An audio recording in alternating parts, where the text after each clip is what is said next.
Monsieur le Président, mes chers collègues,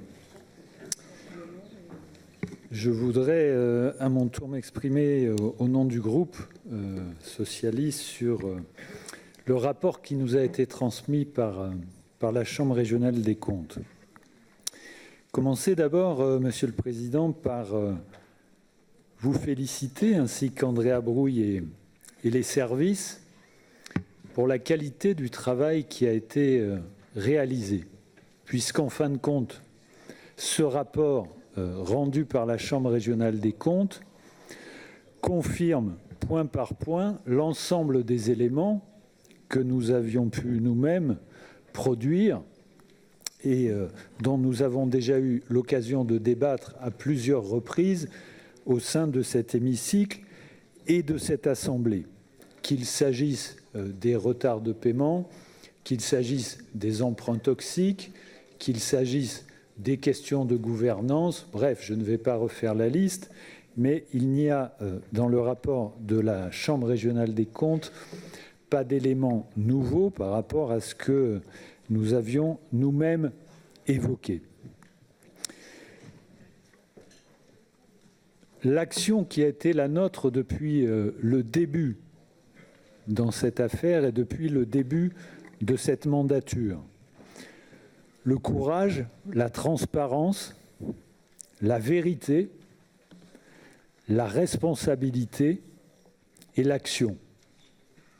Oui, c'est vrai, Monsieur le Président, vous avez eu le courage de dire les choses telles qu'elles devaient être dites dès le début, sans chercher à dissimuler quoi que ce soit, sans chercher à minimiser quoi que ce soit, sans chercher à tromper cette Assemblée ou nos concitoyens sur la réalité de la situation que vous aviez découvert et que nous avons toutes et tous découvert. Immédiatement, l'Assemblée a été informée de cette situation. Vous avez commandé l'ensemble des études, des audits qui étaient indispensables et nécessaires. Les services ont travaillé pour y apporter des réponses rapides et efficaces. Et effectivement, dès les premières mesures budgétaires de l'année 2016, nous avons pris les mesures de redressement qui s'imposaient en matière fiscale avec la TICPE. Et je note que Pierre Durand a souligné tout à l'heure que la Chambre régionale des comptes avait indiqué que l'absence du vote de la TICPE par l'ancienne région Poitou-Charentes au moment où les dotations de l'État baissaient était un des facteurs explicatifs de la situation financière de cette région. Je ne sais pas si ça vous amène à modifier l'opinion qui était la vôtre lorsque nous avons décidé de voter ici l'instauration de la TICPE, mais en tout cas, je vous remercie d'avoir bien eu l'honnêteté de souligner ce point. Vous avez eu également l'honnêteté de qualifier Alain Rousset de lanceur d'alerte au début de votre intervention, et je vous en remercie. Et c'est effectivement la ligne qui a été la sienne et la nôtre depuis le départ. J'ajoute que ce n'est pas le cas de toutes les régions. Nous avons, y compris dans cette période, confié la responsabilité de la présidence de la Commission des finances à l'opposition, en l'occurrence à Olivier Chartier, qui a pu travailler avec les services sur l'ensemble des documents que nous avons pu mettre à sa disposition au fur et à mesure des événements. Mes chers collègues, tout est aujourd'hui sur la table. L'ensemble des éléments que nous avions nous-mêmes soulevés sont aujourd'hui confirmés par la Chambre régionale des comptes dans son rapport. Pour ma part, je souhaite tout d'abord que nous respections le travail de la Chambre régionale des comptes en tout point. La Chambre régionale des comptes souligne la gravité de la situation que personne ne cherche à minimiser. Elle donne les éléments factuels qui permettent à chacun de prendre conscience des difficultés financières qui étaient celle de l'ex-région Poitou-Charentes, mais elle ne va pas, et j'insiste sur ce point, jusqu'à invoquer une insincérité des comptes. Il ne nous appartient pas, à nous ici, de dire le droit à la place de la Chambre régionale des comptes. Ce sont des magistrats, ils savent ce qu'ils ont écrit, et je pense que les uns et les autres, nous devons également respecter les décisions qu'ils ont prises sur ce point, sans chercher des polémiques supplémentaires, voire inutiles, puisque la Chambre régionale des comptes, je pense, connaît bien la jurisprudence en la matière et elle n'a pas fait son rapport à la légère sur ce point. Sur l'article 40, idem, mes chers collègues, cet article 40 s'applique à tous les citoyens, quels qu'ils soient. Le rapport de la Chambre régionale des comptes étant désormais public, si vous souhaitez en tirer des conséquences, libre à vous de le faire. J'évoquais la responsabilité. La responsabilité était de dire les choses clairement, sans ambiguïté, sans rien dissimuler. La responsabilité, c'était d'agir et d'agir vite pour redresser la situation afin que l'ensemble de la nouvelle région ne soit pas emporté par la situation précédente telle qu'elle est décrite dans le rapport de la Chambre régionale des comptes. Mais je crois que la responsabilité, c'est aussi maintenant d'agir et de se tourner vers l'avenir. Ça ne veut pas dire qu'il faut passer l'éponge, pas du tout. Mais ça veut dire qu'en responsabilité, mes chers collègues, il nous appartient maintenant de construire une nouvelle région. Cette nouvelle région, nos concitoyens attendent de nous que nous apportions des réponses à leurs préoccupations sur tous les sujets, sur l'emploi, sur la formation professionnelle, sur l'enseignement supérieur, sur les transports, sur la transition écologique et énergétique et sur bien d'autres sujets.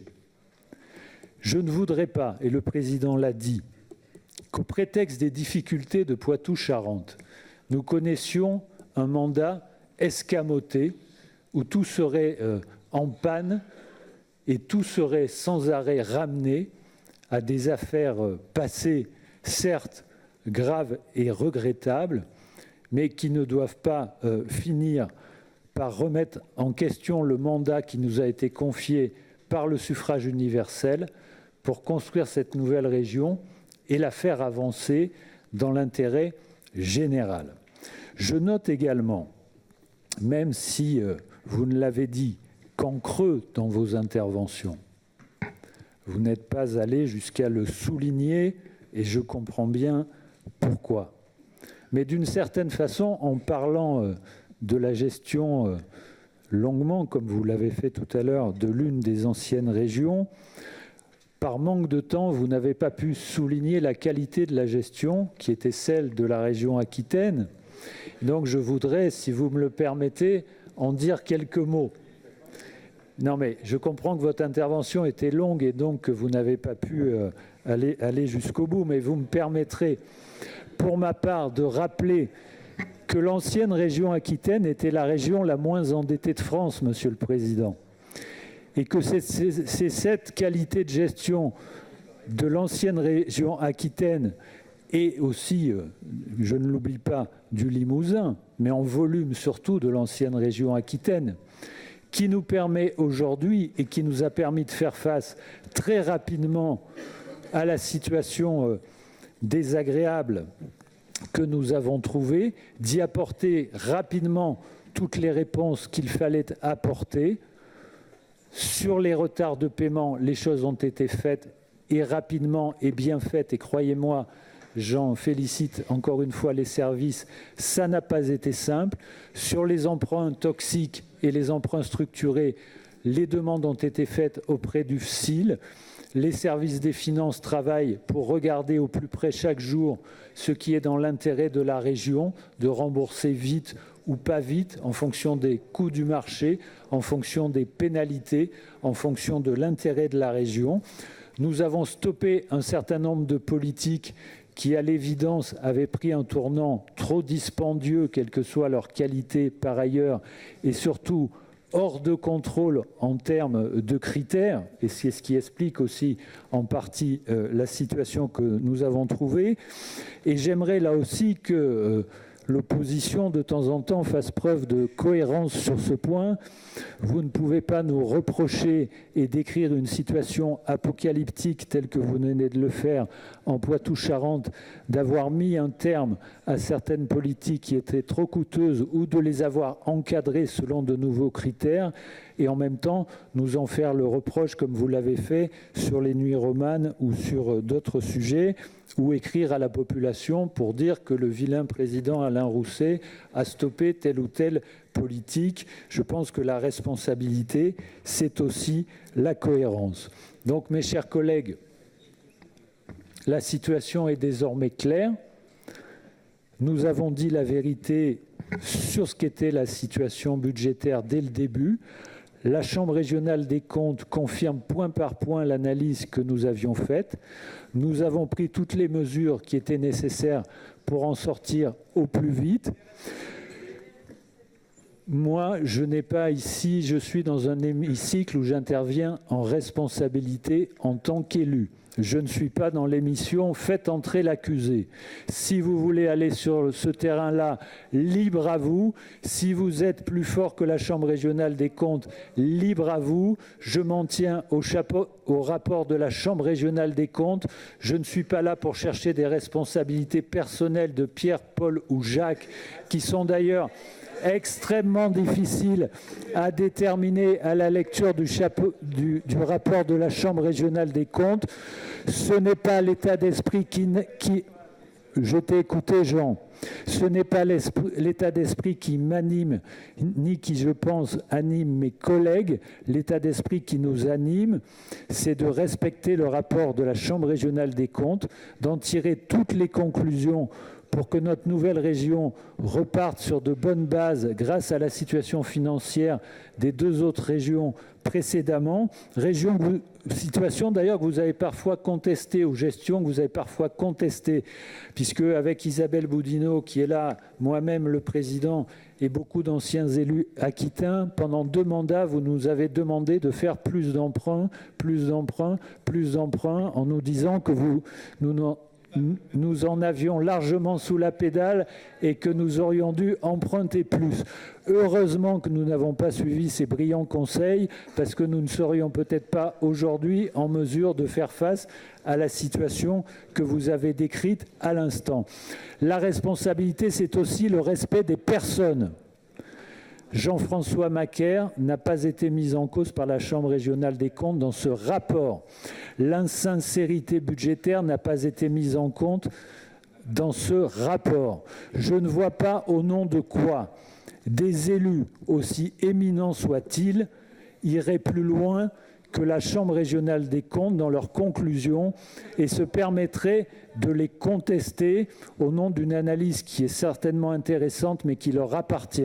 Moi, j'appelle à respecter le rapport de la Chambre régionale des comptes dans son intégralité, d'en tirer toutes les conclusions qui s'imposent pour la nouvelle région.